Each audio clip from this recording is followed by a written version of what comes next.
Hello everyone, good evening. कैसे हो आप सब? उम्मीद करती हूँ सभी लोग अच्छे होंगे, मस्त होंगे, बेहद स्वस्थ होंगे। तो गाइज़ यहाँ पे 5 बज रहा है और 5 बजे से मेरी बेटी का क्लास स्टार्ट हो चुका है।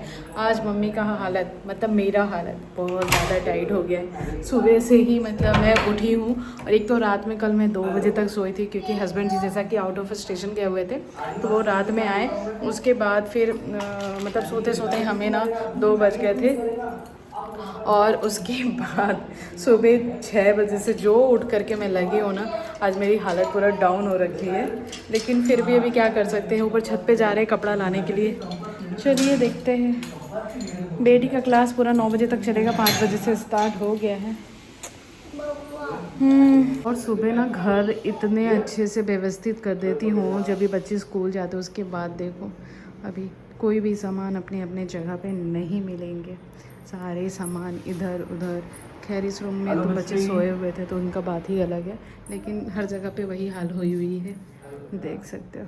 बच्चों के स्कूल से आने के बाद ना ऐसे ही खुरापाती हो जाती है ना। बेटी ये लेके आ जाना।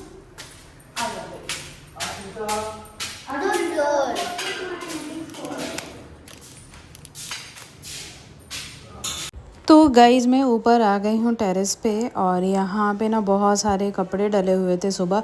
दोपहर में इतना ज़्यादा धूप होता है ना कि ऊपर आने का मन बिल्कुल भी नहीं होता है, भले ही कपड़े धूप में ख़राब क्यों ना हो जाए।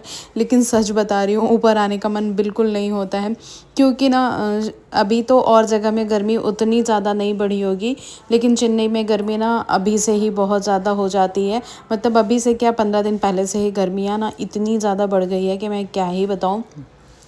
और कहीं कहीं तो अभी स्टार्ट भी नहीं हुआ होगा, मतलब हुआ है लेकिन उस तरीके से नहीं जिस तरीके से यहाँ पे होती है। और यहाँ पे ना और जगहों से ना देखेंगे ना तो यहाँ पे ना समर वेकेशन भी बहुत जल्दी बच्चों का स्टार्ट हो जाता है। मतलब कि अभी 1 तारीख से बच्चों का, प्राइवेट स्कूल में तो 15-16 तारीख से स्टार्ट हो जाती है। और जो भी मतलब जैसे स्कूल है ना KVS वगैरह जो है ना, वो सारे स्कूल में ना 1 तारीख से स्टार्ट हो जाएगी समर वेकेशन। और बाकी जहाँ पे मेरा घर है मतलब बिहार में तो भाई स्टार्ट होती है मई लास्ट में, लेकिन यहाँ में स्टार्टिंग में ही हो जाते हैं। और भी यहाँ पे ना समर वेकेशन का ब्रेक जो होता है ना बहुत ही लंबा होता है। तो बहुत ज़्यादा गर्मी बढ़ गई है और सच बता रही हूँ इस गर्मी में ना एकदम काम करने का मन नहीं होता है, बस लगता है बस AC के नीचे बैठे रहूँ। इतनी भयंकर वाली अभी गर्मी हो रही है। तो गाइज़ आप सब ज़रूर बताइएगा, आप सब जो मेरी वीडियो देख रहे हो कहाँ कहाँ से देख रहे हो, ताकि मुझे भी पता चले कि मेरे जो भी व्यूअर हैं वो कहाँ कहाँ से जुड़े हुए हैं। और क्या आप सबके भी शहरों में गर्मियाँ इस तरीके से बढ़ गई है? तो कपड़ा ऊपर छत पे से लाने के बाद मैं सीधे आ गई थी और कपड़े इतने सारे हो गए थे ना, मैं क्या ही बताऊँ। मतलब 2 दिन के कपड़े थे क्योंकि बालकनी में भी बहुत ज़्यादा। तो बच्चों को यहाँ पे मैं मिल्क और चॉकोस जो है ना वो खाने के लिए दे दी थी। उसके बाद का यहाँ पे जो है ना शाम का जो कपड़ा वगैरह फोल्ड वगैरह करना, फिर से घर को रीसेट करना, वही सारे कामों में मैं लगी हुई हूँ। बोलूँ कोई भी काम ना ऐसे टाइम हर चीज़ का जो बना रहता है ना, तो कोई भी काम ना टाइम पर होता नहीं। मतलब जो टाइम पर बना है ना, अगर उस टाइम से अगर थोड़ा भी इधर उधर होना तो पूरा ही सिस्टमेटिक ही गड़बड़ हो जाता है। जैसे बेटी का क्लास भी 6 बजे से मतलब 5:55 से स्टार्ट होता था। हाँ नहीं नहीं सीधा है बेटा, उल्टा है। तभी तो मैं पूछ रही हूँ। हाँ उल्टा है, 5:55 से स्टार्ट होता था, लेकिन आज जो है ना 5 बजे से ही स्टार्ट हो गई है। तो मतलब ना इधर के हूँ मैं ना उधर के, क्योंकि बच्चों के साथ अगर नहीं रहूँ ना तो फिर दिक्कत होती है ना, कोई भी डाउट वगैरह हो तो। और अभी मैं बस उसे छोड़ के आती हूँ पहले तो बेटे को, क्योंकि ये रहता ना बहुत ज़्यादा डिस्टर्ब करता है, ना ही मुझे काम करने देगा। मम्मा मम्मा मम्मा, मतलब मम्मा ऐसे पागल हो जाती है। तो बस इसे पहले मैं छोड़ देती हूँ। आ जाओ बेटे, आ जाओ, मोटर स्टार्ट कर दो।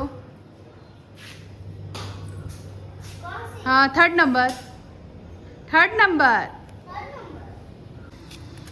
तो बस यहाँ से घर से निकला और 2-3 घर छोड़ के बस इसका ट्यूशन है, बहुत ज़्यादा दूर नहीं है, तो यहीं पे है, पास में है, तो इसलिए भी मैं भेज देती हूँ कि जाओ। हाँ, घर में बदमाशी करने बहुत इजी रास्ता है। मैं भी इधर जा सकता हूँ लेकिन मम्मी डेली आती रहती। मैं 5 years old हूँ, फिर मेरा बर्थडे आ जाएगा, फिर 6 ईयर्स ओल्ड हो। अभी मैं 5 ईयर ओल्ड हूँ, मेरा बर्थडे आ जाएगा, मैं 6 ईयर ओल्ड हो जाऊँगा। तो मम्मा मुझे अकेले नहीं छोड़ती है, बताओ। मैं अकेले एक दिन अकेले छोड़ दिया था तो देखा ना क्या हुआ, डॉगी पीछे पीछे आ गया था, है ना। डरने से मैंने आया था। और डर गए थे ना, कैसे डरे थे बेटा, बता दो तो। नहीं था। चलो पहुँच गए तुम अपने ट्यूशन में। बेटू कहाँ है आपका ट्यूशन?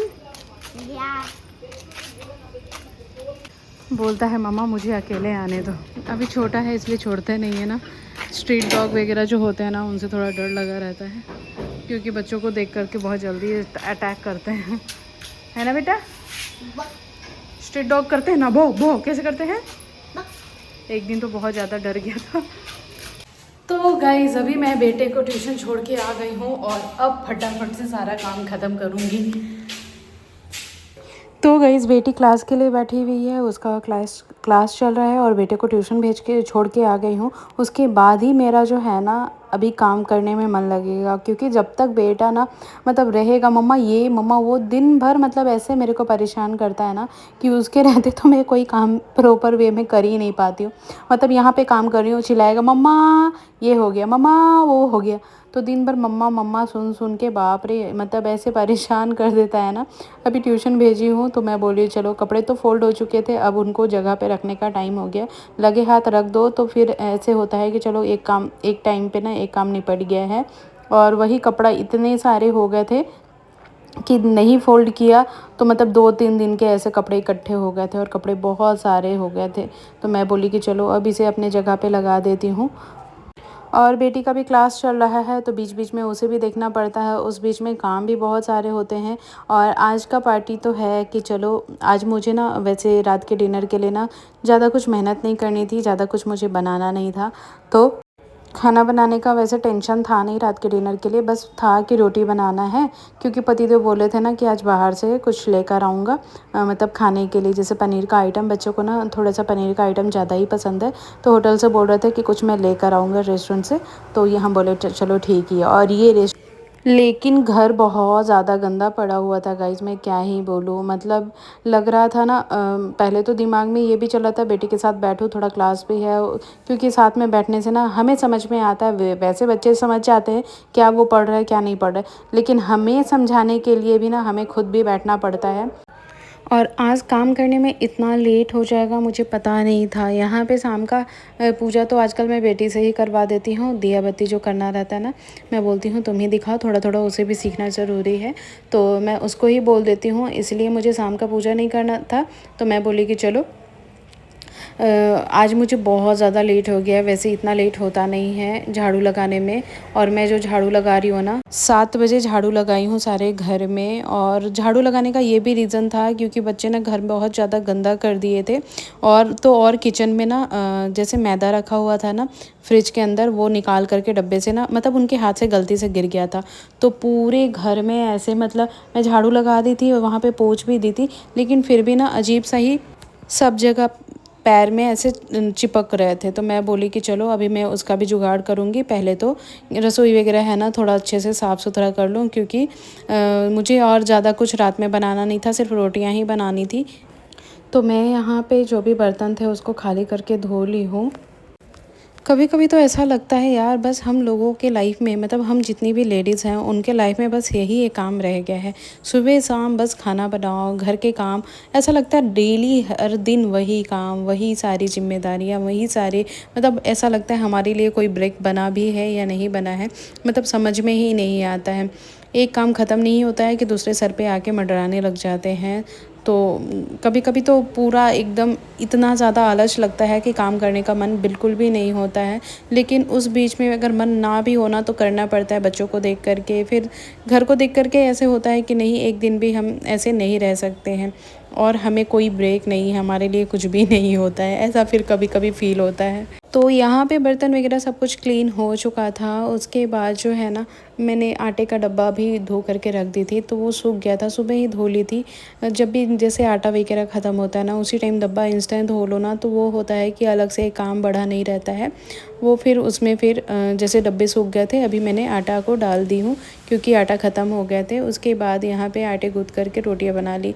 रोटी बनानी थी जैसे कि मैं पहले ही भी बता चुकी हूँ, सिर्फ रोटी ही मुझे बनाना था। और किचन बहुत ज़्यादा मतलब झाड़ू वगैरह सब कुछ लगा हुआ था, लेकिन फिर भी साफ़ हो गया था झाड़ू लगाने से। लेकिन पैर में ना डस्ट टाइप का बार बार आ रहा था, मैदा गिरने के कारण। सब जगह पे बच्चे हैं ना चल दिए थे पैर से, तो सब जगह पे वैसे ही चिपक रहा था। तो मैं सोची कि नहीं चलो एक बार मॉपिंग कर ही लेती हूँ, पोछा लगा लेती हूँ, तो थोड़ा सा है ना कि मन को भी शांत लगेगा। जब तक पोछा नहीं लगाऊंगी ना तो मेरे मन में भी उथल पुथल से चलती रहेगी। और गर्मी की वजह से ना मैं ये पूरा एकदम परेशान हो गई थी। मैं पोछा लगाने के बाद ना मैं सीधे चली गई थी नहाने के लिए। और गर्मियों में ना ऐसा लगता है 2-3 बार भी नहा लो ना तो कम ही पड़ता है, इतना ज़्यादा गर्मी हो गई है। खैर और जगह में कि पता नहीं, लेकिन यहाँ पे बहुत ज़्यादा गर्मी होने लग गई है।